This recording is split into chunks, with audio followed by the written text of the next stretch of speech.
ಇದೀಗಂತೂ ಇದು ದೊಡ್ಡ ಮಟ್ಟದಲ್ಲಿ ಚರ್ಚೆ ಆಗ್ತಾ ಇದೆ. ಇದಕ್ಕೆ ಒಂದ್ ಕಡೆ ಬಿಜೆಪಿ ಮತ್ತೊಂದು ಕಡೆ ಕಾಂಗ್ರೆಸ್ ಆರೋಪ ಪ್ರತ್ಯಾರೋಪಗಳಲ್ಲಿ ತೊಡಗಿಸಿಕೊಂಡಿದೆ. ಇನ್ನು ಮತ್ತೊಂದು ಕಡೆ ದರ್ಶನ್ ಅಭಿಮಾನಿಗಳಿಗೆ ಫಸ್ಟ್ ಟೈಮ್ ದರ್ಶನ್ ಪತ್ನಿ ವಿಜಯಲಕ್ಷ್ಮಿ ವಾರ್ನಿಂಗ್ ಕೊಟ್ಟಿದ್ದಾರೆ. ಎಲ್ಲೆಂದರಲ್ಲಿ ಡಿ ಬಾಸ್ ಅಂತ ಘೋಷಣೆಯನ್ನ ಕೂಗೋರಿಗೆ ನಗು ನಗುತ್ತಲೇ ವಿಜಯಲಕ್ಷ್ಮಿ ಎಚ್ಚರಿಕೆಯನ್ನ ಕೊಟ್ಟಿದ್ದಾರೆ. ರಾಮನಗರದಲ್ಲಿ ಚಾಮುಂಡೇಶ್ವರಿ ಕರಗೋತ್ಸವ ಆಗ್ತಿದ್ದಾಗ ಮುಖ್ಯಮಂತ್ರಿ ಡಿ.ಕೆ. ಶಿವಕುಮಾರ್ ಭಾಷಣ ಮಾಡ್ತಿದ್ರು. ಆಗ್ಲೂ ದರ್ಶನ್ ಫ್ಯಾನ್ಸ್ ಡಿ ಬಾಸ್ ಅಂತ ಘೋಷಣೆ ಕೂಗಿ ವಿವಾದವನ್ನ ಸೃಷ್ಟಿಸಿದ್ರು. ಆಗ ಡಿ.ಕೆ. ಶಿವಕುಮಾರ್ ಕೂಡ ಕೆರಳಿ ಕೆಂಡವಾಗಿದ್ರು. ನೀವೆಲ್ಲ ಹೀಗೆ ಮಾಡಿನೇ ಸಮಸ್ಯೆ ಮಾಡ್ತಿದ್ದೀರಾ ಅಂತ ದರ್ಶನ್ ಫ್ಯಾನ್ಸ್ಗೆ ಸಿಎಂ ಡಿ.ಕೆ. ಶಿವಕುಮಾರ್ ಎಚ್ಚರಿಕೆನೂ ಕೊಟ್ಟಿದ್ರು.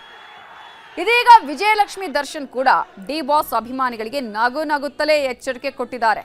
ನಟ ದರ್ಶನ್ ಅವರ ಕುಟುಂಬಕ್ಕೆ ಆಪ್ತರಾಗಿರುವ ಅಭಿಮಾನಿ ಜೈಕಂಠ ಶೇಖರ್ ಮದುವೆ ಸಮಾರಂಭಕ್ಕೆ ವಿಜಯಲಕ್ಷ್ಮಿ ದರ್ಶನ್ ಹೋಗಿದ್ರು. ನವ ಜೋಡಿಗೆ ಆಶೀರ್ವಾದ ಮಾಡಿ ಫೋಟೋನೂ ಕ್ಲಿಕ್ಕಿಸಿಕೊಂಡ್ರು.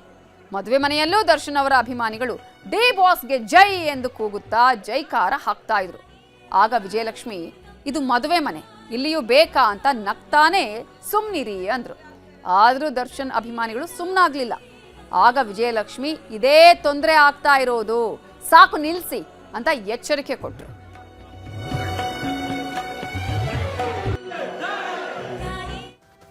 ಕೊಲೆ ಕೇಸಲ್ಲಿ ದರ್ಶನ್ ಜೈಲು ಸೇರಿ 1 ವರ್ಷವೇ ಆಗೋಯ್ತು.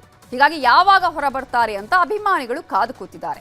ಇಂತಹ ಹೊತ್ತಲ್ಲೇ ದರ್ಶನ್ ಪರ ವಕೀಲರು ಗುಡ್ ನ್ಯೂಸ್ ಕೊಟ್ಟಿದ್ದಾರೆ. ರೇಣುಕಾಸ್ವಾಮಿ ಕೊಲೆ ಪ್ರಕರಣದಲ್ಲಿ ದರ್ಶನ್ 2ನೇ ಸಲ ಜೈಲಿಗೆ ಹೋಗಿ 1 ವರ್ಷ ಆಗಿದೆ. ಕೋರ್ಟ್ನಲ್ಲಿ ವಿಚಾರಣೆಯೂ ನಡೀತಿದೆ. ಈಗಾಗಲೇ 20ಕ್ಕೂ ಹೆಚ್ಚು ಸಾಕ್ಷಿಗಳ ವಿಚಾರಣೆಯೂ ನಡೆದಿದೆ. ಪ್ರದೋಷ್ ಮಾಫಿ ಸಾಕ್ಷಿಯಾಗಿರೋದು ತಾತ್ಕಾಲಿಕ ಸಮಸ್ಯೆ ಆಗಿದೆ. ಕೆಲವು ಎವಿಡೆನ್ಸ್ಗಳು ನಮ್ಮ ಪರವಾಗಿ ಬಂದಿವೆ, ಹೀಗಾಗಿ ಶೀಘ್ರದಲ್ಲೇ ಗುಡ್ ನ್ಯೂಸ್ ಕೊಡ್ತೇವೆ ಅಂತ ದರ್ಶನ್ ಪರ ವಕೀಲ ಮುಬಾರಕ್ ಹೇಳಿದ್ದಾರೆ. ಇವಾಗ ಏನು ದರ್ಶನ್ ಅವರ ಕೇಸ್ ಇದೆ, ನಾವು ಫಿಸಿಕಲ್ ಅಪಿಯರೆನ್ಸ್ ಅವರು ಸಾಕ್ಷ್ಯ ವಿಚಾರಣೆ ನಡೆಸುವಂಥ ಸಂದರ್ಭದಲ್ಲಿ ಅವ್ರು ಫಿಸಿಕಲ್ ಆಗಿ ಪ್ರೊಡ್ಯೂಸ್ ಆಗಬೇಕಂತ ನಾವು ಅರ್ಜಿಗೆಯಲ್ಲಿ 273 CRPC ಅಡಿಯಲ್ಲಿ ಒಂದು ಅರ್ಜಿಯನ್ನು ಹಾಕಿದ್ವಿ. ನಾವು ಇವಾಗ ಸೋಮವಾರಕ್ಕೆ ತೀರ್ಪನ್ನು ಕಾಯ್ದಿರಿಸಲಾಗಿದೆ. ಅದು 100% ಇದನ್ನು ಎದುರಿಸ್ತೀವಿ.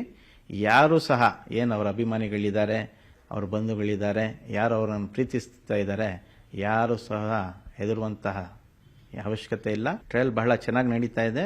ಇದುವರೆಗೂ ಸರಿಸುಮಾರು 22 ಸಾಕ್ಷಿಗಳನ್ನು ವಿಚಾರಣೆ ಮಾಡಿದ್ದೀವಿ. ಹಾಗೂ ಕ್ರಾಸ್ ಎಕ್ಸಾಮಿನೇಷನ್ ಬಹಳ ಚೆನ್ನಾಗಿ ಬಂದಿದೆ. ನಾವು ಕೇಸ್ ಏನು ತಗೊಂಡಿದ್ದ 14ನೇ ವಿಟ್ನೆಸ್ ಇಂದ ನಾವು ನಡೆಸ್ತಾ ಇದ್ದೀವಿ. ಬಹಳ ಚೆನ್ನಾಗಿ ಕ್ರಾಸ್ ಎಕ್ಸಾಮಿನೇಷನ್ ಚೆನ್ನಾಗಿ ಬರ್ತಾ ಇದೆ. ಒಂದ್ ಕಡೆ ವಿಜಯಲಕ್ಷ್ಮಿ ಡಿ ಫ್ಯಾನ್ಸ್ಗೆ ಒಂದಷ್ಟು ಖಡಕ್ ಎಚ್ಚರಿಕೆಯನ್ನು ಕೊಟ್ಟರೆ, ಮತ್ತೊಂದು ಕಡೆ ಈಗಾಗಲೇ ದೊಡ್ಡ ಆತಂಕವನ್ನ ಸೃಷ್ಟಿ ಮಾಡಿದ್ದು ಪ್ರದೋಷ್ ಮಾಫಿ ಸಾಕ್ಷಿ ಆಗಿರೋದು ದೊಡ್ಡ ಮಟ್ಟದಲ್ಲಿ ಹಿನ್ನಡೆಯಾಗತ್ತೆ ಅನ್ನುವ ಆತಂಕವನ್ನ ಸೃಷ್ಟಿ ಮಾಡಿತ್ತು. ಆದ್ರೆ ದರ್ಶನ್ ಪರ ವಕೀಲರು ಹೇಳ್ತಾ ಇದ್ದಾರೆ, ಇಲ್ಲ ಗುಡ್ ನ್ಯೂಸ್, ಇವೆಲ್ಲವೂ ಕೂಡ ತಾತ್ಕಾಲಿಕ. ಆದ್ರೆ ದರ್ಶನ್ ಪರವಾಗಿ ಇರುವಂತಹ ಸಾಕ್ಷಿಗಳು ಕೂಡ ಇದ್ದಾರೆ. ಇದುವೇ ದರ್ಶನ್ಗೆ ಪ್ಲಸ್ ಪಾಯಿಂಟ್ ಆಗತ್ತೆ, ನೋಡ್ತಾ ಇರಿ, ಕಾಯ್ತಾ ಇರಿ ಅಂತ ಹೇಳಿ ದರ್ಶನ್ ಅಭಿಮಾನಿಗಳಿಗೆ ಈಗ ದರ್ಶನ್ ಪರ ವಕೀಲರು ಹೇಳ್ತಾ ಇದ್ದಾರೆ. ಹಾಗಾಗಿ ಅಭಿಮಾನಿಗಳು ಕೂಡ ಕಾಯ್ತಾ ಇದ್ದಾರೆ, ಏನೇನು ಆಗತ್ತೆ, ಯಾವ ರೀತಿಯಾಗಿ ಇದು ಸಹಕಾರ ಆಗಬಹುದು ದರ್ಶನ್ನ ವಿಚಾರಕ್ಕೆ ಸಂಬಂಧಪಟ್ಟ ಹಾಗೆ ಅಂತ ಹೇಳಿ. ಬಟ್ ಮಾಫಿ ಸಾಕ್ಷಿಗೆ ಸಂಬಂಧಪಟ್ಟ ಹಾಗೆ ಇನ್ನೂ ಕೂಡ ಕೋರ್ಟ್ನಲ್ಲಿ ಇದೆ. ಪುರಸ್ಕಾರ ಆಗತ್ತಾ, ತಿರಸ್ಕಾರ ಆಗತ್ತಾ ಅನ್ನೋದು ಕೂಡ ಗೊತ್ತಾಗತ್ತೆ. ಪುರಸ್ಕಾರ ಆದ್ರೆ ಏನ ಆಗತ್ತೆ, ಯಾವ ರೀತಿಯಾಗಿ ಪರಿಣಾಮ ಬೀರತ್ತೆ ಅನ್ನೋದನ್ನು ಕೂಡ ನಾವು ಈಗಾಗಲೇ ಹೇಳಿದ್ದೀವಿ. ಇನ್ನು ಈಗ ರಾಜ್ಯ ದೇಶ ವಿದೇಶಗಳ ಇನ್ನಷ್ಟು ಪ್ರಮುಖ ಸುದ್ದಿಗಳನ್ನ ನೋಡೋಣ. ಮೈಸೂರು ಮಂಗಳೂರಲ್ಲೂ ಆಹಾರ ಇಲಾಖೆ ಹೋಟೆಲ್ಗಳ ಮೇಲೆ ದಾಳಿ ನಡೆಸಿದೆ. ಅವಧಿ ಮೀರಿದ ಆಹಾರ ಪದಾರ್ಥಗಳನ್ನು ಪತ್ತೆ ಮಾಡಿ ಸೀಸ್ ಮಾಡಲಾಗಿದೆ. ಗ್ರ್ಯಾಂಡ್ ಮರ್ಕ್ಯೂರಿ ಹೋಟೆಲ್ನಲ್ಲಿ 67 ಕೆಜಿ ಕೊಳೆತ ಮಾಂಸ, ರಿಯೋ ಮೆರಿಡಿಯನ್ ಹೋಟೆಲ್ನಲ್ಲಿ 9 ಕೆಜಿ ಕೋಳಿ ಮಾಂಸವನ್ನು ವಶಕ್ಕೆ ಪಡೆದರು. ಮಂಗಳೂರಲ್ಲಿ ಕೆಎಫ್ಸಿ ಮೇಲೆ ಜನ ದೂರು ಕೊಟ್ಟಿದ್ರು. ದೂರಿನ ಮೇರೆಗೆ ದಾಳಿ ಮಾಡಿ ಕೆಎಫ್ಸಿ ಕೌಂಟರ್ಗೆ ಬೀಗ ಹಾಕಿಸಿದ್ದಾರೆ. ದಕ್ಷಿಣ ಕನ್ನಡ ಜಿಲ್ಲೆಯಲ್ಲಿ ಮತ್ತೊಂದು ನೈತಿಕ ಪೊಲೀಸ್ಗಿರಿ ಪ್ರಕರಣ ಈಗ ಬೆಳಕಿಗೆ ಬಂದಿದೆ. ಆಗಸ್ಟ್ 12ರ ಮಧ್ಯರಾತ್ರಿ ಯುವತಿಯೊಬ್ಬರಿಗೆ 9 ಜನರು ಹಲ್ಲೆ ಮಾಡಿದ್ದಾರೆ. ಸದ್ಯ ಸಂತ್ರಸ್ತೆ ಕೊಟ್ಟ ದೂರಿನ ಅನ್ವಯ ಉಪ್ಪಿನಂಗಡಿ ಪೊಲೀಸ್ ಠಾಣೆಯಲ್ಲಿ ಎಫ್ಐಆರ್ ದಾಖಲಾಗಿದೆ. ರಾಜ್ಯ ಸರ್ಕಾರದ ಭಾರತ್ ಜೋಡೋ ಯುವ ಸಂಘಟನೆ ಸ್ಥಾಪನೆಗೆ ನಿರ್ಧರಿಸಿದೆ. ಇದೇ ವಿಚಾರವಾಗಿ ಕೇಂದ್ರ ಸಚಿವ ಎಚ್.ಡಿ. ಕುಮಾರಸ್ವಾಮಿ ವ್ಯಂಗ್ಯವಾಡಿದ್ದಾರೆ. ಪಂಚಾಯಿತಿ ಮಟ್ಟದಲ್ಲಿ 6,000 ಸಂಘಗಳನ್ನ ಮಾಡುವುದು ನಮ್ಮ ಗುರಿ ಅಂತ ಸಿಎಂ ಹೇಳಿದ್ದಾರೆ. ಆದರೆ ರೌಡಿಸಂ ಬೆಳೆಸಲು ಭಾರತ್ ಜೋಡೋ ಹೆಸರಲ್ಲಿ ಪ್ಲಾನ್ ಮಾಡ್ತಿದ್ದಾರೆ ಅಂತ ಗುಡುಗಿದ್ರು. ಬಿಡದಿ ಟೌನ್ಶಿಪ್ನಲ್ಲಿ ಉದ್ಯೋಗ ಸೃಷ್ಟಿ ಮಾಡ್ತೀವಿ ಅನ್ನುವ ಸಿಎಂ ಹೇಳಿಕೆಗೆ ಕೇಂದ್ರ ಸಚಿವ ಕುಮಾರಸ್ವಾಮಿ ತಿರುಗೇಟು ಕೊಟ್ಟಿದ್ದಾರೆ. ಇಂಡಸ್ಟ್ರಿಯಲ್ ಕ್ಲಸ್ಟರ್ಗಳನ್ನ ಏನ್ ಮಾಡಿದ್ರಿ? 1 ಲಕ್ಷ ಉದ್ಯೋಗ ಸೃಷ್ಟಿ ಮಾಡ್ತಾರೆ ಅಂತ ಹೇಳಿದ್ದಾರೆ. ಆದರೆ ಎಲ್ಲಿ ಉದ್ಯೋಗ ಸೃಷ್ಟಿ ಮಾಡ್ತಾರೆ ಅಂತ ಪ್ರಶ್ನೆ ಮಾಡಿದ್ದಾರೆ. ಟ್ರಾಫಿಕ್ ಮಹಿಳಾ ಅಧಿಕಾರಿಯ ಮೇಲೆ ವ್ಯಕ್ತಿಯೊಬ್ಬ ದರ್ಪವನ್ನ ಮೆರೆದಿದ್ದಾನೆ. ಬಾಯಿಗೆ ಬಂದ ಹಾಗೆ ಬೈದಿದ್ದಲ್ಲದೆ ಮಹಿಳಾ ಸಿಬ್ಬಂದಿಯನ್ನ ನಿಂದಿಸಿ ಬಾಡಿ ಶೇಮಿಂಗ್ ಮಾಡಿದ್ದಾನೆ. ಬೆಂಗಳೂರಿನ ಭಟ್ಟರ ಹಳ್ಳಿ ಬಳಿ ಈ ಘಟನೆ ನಡೆದಿದೆ. ಮಹಿಳಾ ಪೊಲೀಸ್ ಅಧಿಕಾರಿ ಕೊಟ್ಟಂತಹ ದೂರಿನ ಮೇಲೆ ಎಫ್ಐಆರ್ ಕೂಡ ದಾಖಲಾಗಿದೆ.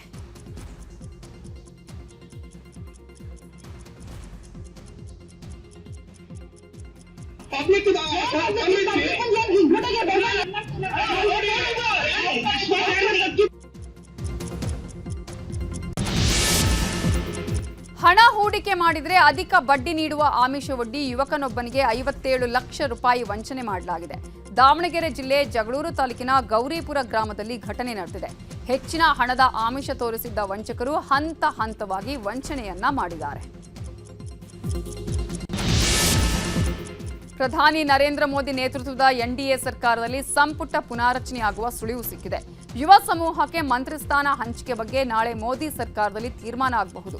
ಅಷ್ಟೇ ಅಲ್ಲ, ಬಿಜೆಪಿ ರಾಷ್ಟ್ರೀಯ ಅಧ್ಯಕ್ಷ ನಿತಿನ್ ನಬೀನ್ ಅವರ ಶಕ್ತಿಯನ್ನ ಬಲಪಡಿಸಲು ಬಿಜೆಪಿ ಸಂಘಟನೆಯಲ್ಲೂ ಯುವಕರಿಗೆ ಪಕ್ಷದಲ್ಲಿ ಉನ್ನತ ಸ್ಥಾನಮಾನ ಕೊಡುವ ನಿರ್ಧಾರ ಆಗುವ ಸಾಧ್ಯತೆ ಇದೆ. ಉತ್ತರ ಪ್ರದೇಶದ ವಾರಣಾಸಿ ವಿಮಾನ ನಿಲ್ದಾಣದಲ್ಲಿ ಗುಂಡಿನ ಸದ್ದು ಮೊಳಗಿದೆ. ಪ್ರಯಾಣಿಕನೊಬ್ಬ ಲೈಸೆನ್ಸ್ ಹೊಂದಿರುವ ಪಿಸ್ತೂಲ್ ಅನ್ನ ಭದ್ರತಾ ತಪಾಸಣೆ ಮಾಡುವ ಸಂದರ್ಭದಲ್ಲಿ ಆಕಸ್ಮಿಕವಾಗಿ ಸಿಡಿದ ಪರಿಣಾಮ ಮಹಿಳಾ ಭದ್ರತಾ ಸಿಬ್ಬಂದಿ ಸೇರಿದಂತೆ 2 ಗಾಯಗೊಂಡಿದ್ದಾರೆ.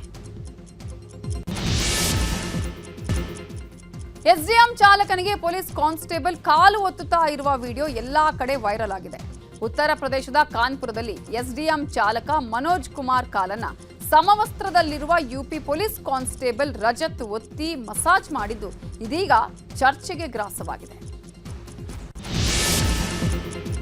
ರೈಲ್ವೆ ಪೊಲೀಸರ ಮೇಲೆ ರೇಸರ್ ಮೂಲಕ ನಟಿ ದಾಳಿ ನಡೆಸಿದಂತಹ ಆರೋಪ ಹಿನ್ನೆಲೆ ಅಂತರಾ ಬ್ಯಾನರ್ಜಿ ವಿರುದ್ಧ ಎಫ್ಐಆರ್ ದಾಖಲಾಗಿದೆ. ಆಗಸ್ಟ್ 12ರಂದು ಅರಾವಳಿ ಎಕ್ಸ್ಪ್ರೆಸ್ ಮೂಲಕ ಸೂರತ್ಗೆ ಪ್ರಯಾಣ ಬೆಳೆಸಿದ್ದ ನಟಿ ಸ್ಲೀಪರ್ ಕೋಚ್ನ ಟಿಕೆಟ್ ಅನ್ನ ಹೊಂದಿದ್ರು. ಈ ವೇಳೆ ರೈಲ್ವೆ ಪೊಲೀಸರ ಮೇಲೆ ರೇಸರ್ ಮೂಲಕ ದಾಳಿ ನಡೆಸಿದ್ದಾರೆ ಅನ್ನೋದನ್ನ ದೂರಿನಲ್ಲಿ ಉಲ್ಲೇಖ ಮಾಡಲಾಗಿದೆ. ಬಾಲಿವುಡ್ ನಟರಾದ ಶಾರುಖ್ ಖಾನ್, ಅಜಯ್ ದೇವಗನ್ ಮತ್ತು ಟೈಗರ್ ಶ್ರಾಫ್ಗೆ ಕಾನೂನು ಸಂಕಷ್ಟ ಈಗ ಎದುರಾಗಿದೆ. ನಿಷೇಧಿತ ವಿಮಲ್ ಪಾನ್ ಮಸಾಲವನ್ನ ಏಲಕ್ಕಿ ಜಾಹೀರಾತಿನ ನೆಪದಲ್ಲಿ ಪ್ರಚಾರ ಮಾಡಿದ ಆರೋಪದ ಮೇಲೆ ಮಹಾರಾಷ್ಟ್ರ ಎಫ್ಡಿಎ ಶೋಕಾಸ್ ನೋಟಿಸ್ ಅನ್ನ ಜಾರಿಗೊಳಿಸಿದೆ. ಪಾಕಿಸ್ತಾನದ ಅಲ್ಪಸಂಖ್ಯಾತರ ಬಗ್ಗೆ ಅಧ್ಯಕ್ಷ ಆಸಿಫ್ ಅಲಿ ಜರ್ದಾರಿ ವಿವಾದಿತ ಸ್ಟೇಟ್ಮೆಂಟ್ ಅನ್ನ ಕೊಟ್ಟಿದ್ದಾರೆ. ಪಾಕಿಸ್ತಾನದಲ್ಲಿ ಮುಸ್ಲಿಮರು ಸಹನಶೀಲರಾಗಿದ್ದಾರೆ, ಹಿಂದೂಗಳು ಭಾರತಕ್ಕಿಂತ ನಮ್ಮ ದೇಶದಲ್ಲಿ ನೆಮ್ಮದಿಯಾಗಿದ್ದಾರೆ ಅಂತ ಹೇಳಿದ್ದಾರೆ. ಆದರೆ ಈ ಹೇಳಿಕೆಯನ್ನ ಭಾರತ ಒಪ್ಪಿಲ್ಲ. ಪೂರ್ವ ಇಂಡೋನೇಷ್ಯಾದ ಫ್ಲೋರೆಸ್ ದ್ವೀಪದಲ್ಲಿ 7.7 ತೀವ್ರತೆಯ ಭೀಕರ ಭೂಕಂಪಕ್ಕೆ ಸತ್ತವರ ಸಂಖ್ಯೆ ಏರ್ತಾನೆ ಇದೆ. ಇಲ್ಲಿವರೆಗೂ 51 ಜನರ ಮೃತದೇಹ ಸಿಕ್ಕಿದೆ. ಇನ್ನೂ 40ಕ್ಕೂ ಹೆಚ್ಚು ಜನ ಕಣ್ಮರೆಯಾಗಿದ್ದಾರೆ. ಇನ್ನು ಭೂಕಂಪದಿಂದ ಸುನಾಮಿ ಅಪ್ಪಳಿಸುವುದಿಲ್ಲ ಅಂತ ಇಂಡೋನೇಷ್ಯಾ ಸರ್ಕಾರ ಖಚಿತಪಡಿಸಿದೆ. ಅಮೆರಿಕಾದ ನ್ಯೂಯಾರ್ಕ್ನಲ್ಲಿ ನಡೆದಂತಹ ಭಾರತದ 80ನೇ ಸ್ವಾತಂತ್ರ್ಯ ದಿನಾಚರಣೆ ವಿಶ್ವ ದಾಖಲೆಯಾಗಿದೆ. ಸುಮಾರು 1300ಕ್ಕೂ ಹೆಚ್ಚು ಯುಎಸ್ ಧ್ವಜಗಳಿಂದ 250 ಸಂಖ್ಯೆಯನ್ನು ಬರೆಯಲಾಗಿದ್ದು, ಆ 250 ಸಂಖ್ಯೆಯ ಸುತ್ತ ಭಾರತದ ತ್ರಿವರ್ಣ ಧ್ವಜಗಳಿಂದ ಸಿಂಗರಿಸಲಾಗಿದ್ದು ಗಿನ್ನಿಸ್ ವಿಶ್ವ ದಾಖಲೆಯಾಗಿದೆ. ಕರ್ನಾಟಕ ಪ್ರದೇಶ ಯುವ ಕಾಂಗ್ರೆಸ್ ಮಾಜಿ ಅಧ್ಯಕ್ಷ ಮೊಹಮ್ಮದ್ ನಲ್ಪಾಡ್ ಅವರ 2ನೇ ವಿವಾಹ ಸಮಾರಂಭದಲ್ಲಿ ಅದ್ದೂರಿಯಾಗಿ ನೆರವೇರಿದೆ. ಕೊಡಗಿನ ಪ್ರತಿಷ್ಠಿತ ರೆಸಾರ್ಟ್ನಲ್ಲಿ ವಿವಾಹ ಸಮಾರಂಭ ನೆರವೇರಿದ್ದು ಸಿಎಂ ಡಿಕೆ ಶಿವಕುಮಾರ್, ನಟರಾದ ಸುದೀಪ್ ಸೇರಿದಂತೆ ಅನೇಕ ಗಣ್ಯರು ಭಾಗವಹಿಸಿ ಶುಭ ಹಾರೈಸಿದರು. ಬೆಂಗಳೂರಿನ ಲಾಲ್ಬಾಗ್ನಲ್ಲಿ ನಡೀತಾ ಇರುವ 220ನೇ ಫಲಪುಷ್ಪ ಪ್ರದರ್ಶನಕ್ಕೆ ಭರ್ಜರಿ ರೆಸ್ಪಾನ್ಸ್ ಸಿಗ್ತಿದೆ. ಇಂದು ಒಂದೇ ದಿನ 1,46,000 ಮಂದಿ ಫಲಪುಷ್ಪ ಪ್ರದರ್ಶನಕ್ಕೆ ಭೇಟಿ ಕೊಟ್ಟು ಕಣ್ತುಂಬಿಕೊಂಡಿದ್ದಾರೆ. ನಾಳೆ ಲಾಲ್ಬಾಗ್ ಫಲಪುಷ್ಪ ಪ್ರದರ್ಶನ ಕೊನೆಯಾಗಲಿದ್ದು ಇಲ್ಲಿವರೆಗೂ 2 ಕೋಟಿಗೂ ಹೆಚ್ಚು ಆದಾಯವೂ ಬಂದಿದೆ.